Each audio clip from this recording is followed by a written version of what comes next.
Hey, thanks, Isaac. We are here live at Herd and Horns to preview the big FCS matchup in the second round of the playoffs between the Bobcats of Montana State and the top-seeded North Dakota State Bison. But before I introduce my special guest, let's hear from the head coach, Chris Schloemer. Variety of guys back there carrying the football, whether it's the quarterback, whether it's one of the wide receivers. They're going to line up in three back sets. They're going to shift to an unbalanced set, and a lot of different ways to try to be creative to run the football. But that's how they've had success. Welcome back to Herd and Horns. As I introduce my guest now, Taylor Schloemer, Spectrum Sports editor. And Taylor, good to have you here. What do you make of this matchup of the Bison and Bobcats this weekend? It's going to be two really good power run teams. It's going to be a grind of a game.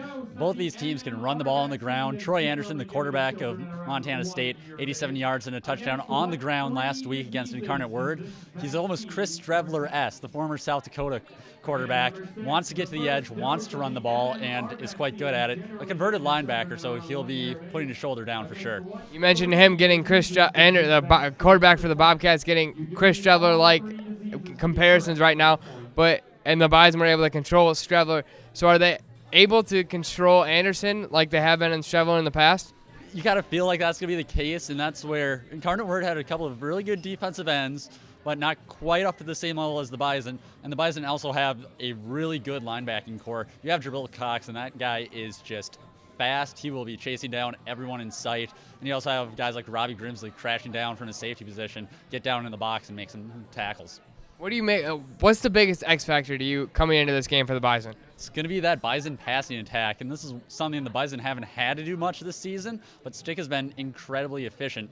The Bison are fourth when it comes to passing efficiency this season in the nation, and you have guys like Bunnell, 7 touchdown catches on a total of 12 receptions. That's just money, and it's efficient.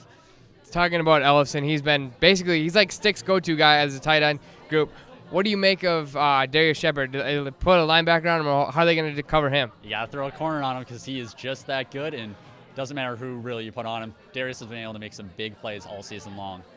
Before I let you go, what do you think of the JMU Colgate game? Who do you see coming into, assuming the Bison win, who do you see coming to Fargo next week? I have James Madison there, but head coach Mike Houston currently in a bit of hot water there. He's expressed interest in the job at Charlotte, and it's kind of odd for a coach to come out in public and say that.